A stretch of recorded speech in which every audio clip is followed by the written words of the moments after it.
ನನಗೆ ಅಬ್ರಾಹಿಮು 26/7/2024 11:30 ಗಂಟೆಗೆ ಕೊಡ್ತಾರೆ ಕಂಪ್ಲೇಂಟ್.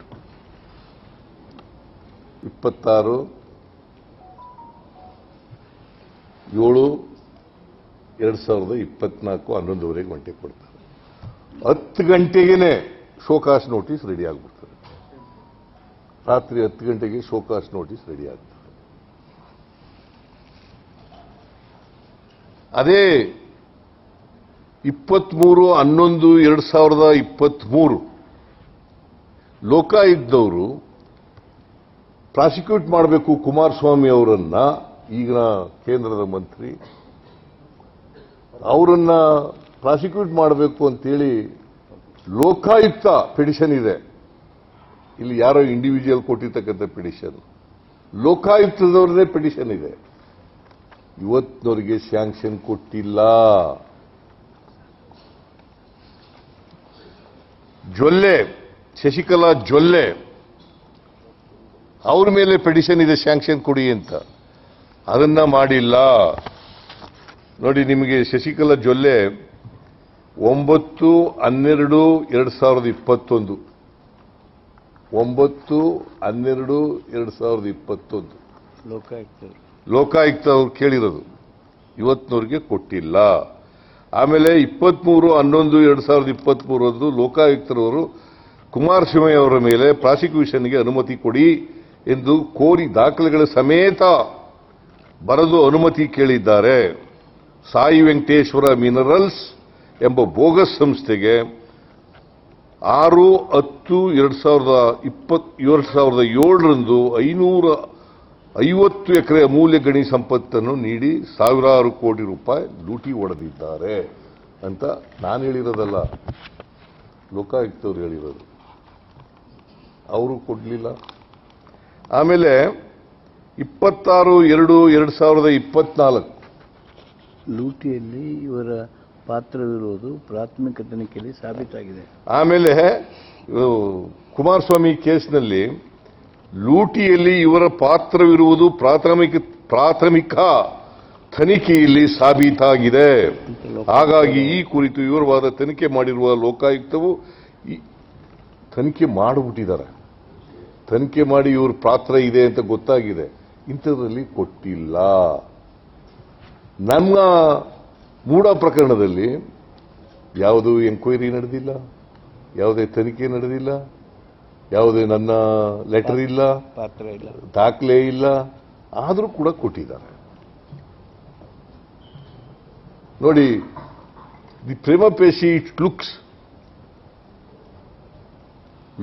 ಇವರು ಸ್ವತಂತ್ರ ಬುದ್ಧಿಯಿಂದ ಮಾಡಿಲ್ಲ, ಸ್ವತಂತ್ರವಾಗಿ ಆಕ್ಟ್ ಮಾಡಿಲ್ಲ ರಾಜ್ಯಪಾಲರು. ಕೇಂದ್ರ ಸರ್ಕಾರ, ಬಿಜೆಪಿ ಮತ್ತೆ ಜೆಡಿಎಸ್ನವರು, ಕುಮಾರಸ್ವಾಮಿಯವರು, ಇವರು ಮತ್ತೆ ಎಂತವನು ವಿಜಯೇಂದ್ರ, ಅಶೋಕ, ಇವರು ಮಾತು ಕೇಳ್ಕೊಂಡು ಮಾಡಿದ್ದಾರೆ ಅಂತಕ್ಕಂಥದ್ದು ಸ್ಪಷ್ಟವಾಗಿ ಮೇಲ್ನೋಟಕ್ಕೆ ಗೊತ್ತಾಗ್ತದೆ. ಆಮೇಲೆ 26/2/2024 ಮುರುಗೇಶ್ ನಿರಾಣಿಯವರು ಭ್ರಷ್ಟಾಚಾರದಲ್ಲಿ ನೇರವಾಗಿ ಭಾಗಿಯಾಗಿದ್ದಾರೆಂದು ಸಾಕ್ಷ್ಯಗಳ ಸಮೇತ ಲೋಕಾಯುಕ್ತರವರು ವಿಚಾರಣೆಗೆ ಅನುಮತಿ ಕೇಳಿದ್ದಾರೆ. ಡೇಟ್ ಬರ್ಕೊಳ್ಳಿ, 22/2024 26/2/2024 26/2/2024. ಆಮೇಲೆ 13/5/2024 ಜನಾರ್ದನ ರೆಡ್ಡಿಯವರ ಆದಾಯ ಮೀರಿ ಆಸ್ತಿ ಸಂಪಾದಿಸಿರುವ ಕುರಿತು ಪ್ರಾಥಮಿಕ ತನಿಖೆ ಮಾಡಿ ಅಕ್ರಮ ಮಾಡಿದ್ದಾರೆ, ಪ್ರಾಥಮಿಕ ತನಿಖೆಯಲ್ಲಿ ಸಾಬೀತಾಗಿದೆ, ವಿವರವಾದ ತನಿಖೆ ಅಗತ್ಯವಿದೆ ಎಂದು ಹೇಳಿ ಪ್ರಾಸಿಕ್ಯೂಷನ್ಗೆ ಅನುಮತಿ ಕೇಳಿದ್ದಾರೆ. ಇದರಲ್ಲಿಲ್ಲ. ಇಷ್ಟೆಲ್ಲ ಬಿಜೆಪಿಯವ್ರದ್ದು ಗಂಭೀರವಾದಂತಹ ಆರೋಪಗಳಿದ್ರೂ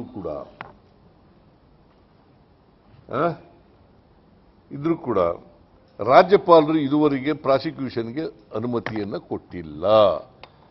ನನ್ನ ಕೇಸ್ನಲ್ಲಿ ಬಹಳ ಆತುರಾತುರವಾಗಿ ಕೊಟ್ಬಿಟ್ಟಿದ್ದಾರೆ. ನಮ್ದು ತನಿಖೆ ಪ್ರಿಲಿಮಿನರಿ ತನಿಖೆ ಇನ್ವೆಸ್ಟಿಗೇಷನ್ ಆಗಿಲ್ಲ, ಏನೂ ಆಗಿಲ್ಲ, ಯಾವುದೇ ರಿಪೋರ್ಟ್ ಇಲ್ಲ, ಯಾವುದೇ ಎಂಕ್ವೈರಿ ಇಲ್ಲ, ನನ್ನ ಪಾತ್ರ ಇಲ್ಲ, ನನ್ನ ಲೆಟರ್ ಇಲ್ಲ, ನನ್ನ ಸೈನ್ ಇಲ್ಲ, ನಾನು ತೀರ್ಮಾನ ಮಾಡಿರ್ತಕ್ಕಂಥದ್ದು ಯಾವುದೂ ಇಲ್ಲ ಅಂತಿದ್ರಲ್ಲೂ ಮಾಡಿದ್ದಾರೆ. It clearly shows that the sanction given by the governor is totally unconstitutional and illegal and politically motivated, and he acted according to the direction of the government of India, and he is a puppet in the hands of government of India.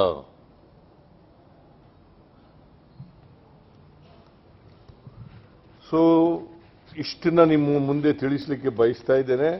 ಯಾಕಂತಂದ್ರೆ ಇದು ಈ ರಾಜ್ಯದ ಜನರಿಗೆ ಗೊತ್ತಾಗಬೇಕು. ಈ ರಾಜ್ಯದ ಸರ್ಕಾರವನ್ನು ತಂದಿರತಕ್ಕಂಥವರು ರಾಜ್ಯದ 7 ಕೋಟಿ ಜನ, ಅವ್ರಿಗೆ ಗೊತ್ತಾಗಬೇಕು ಅಂತೇಳಿ ನಿಮ್ಮ ಮೂಲಕ ತಿಳಿಸ್ತಕ್ಕಂಥ ಪ್ರಯತ್ನವನ್ನು ಮಾಡಿದ್ದೀವಿ. ಅದಕ್ಕೋಸ್ಕರ ಕ್ಯಾಬಿನೆಟ್ ತುರ್ತು ಸಭೆಯನ್ನು ಕರೆದಿದ್ದು, ನನಗೆ ಬಂದಿರತಕ್ಕಂಥ ಇದನ್ನ ನಮ್ಮ ಎಲ್ಲ ಸಚಿವ ಸಂಪುಟದ ಸದಸ್ಯರುಗಳ ಜೊತೆಯಲ್ಲಿ ಹಂಚಿಕೊಂಡಿದ್ದೀವಿ. ಅವರೆಲ್ಲರೂ ಕೂಡ ನನ್ನ ಜೊತೆಯಲ್ಲಿ ಗಟ್ಟಿಯಾಗಿ ನಿಂತಿದ್ದಾರೆ.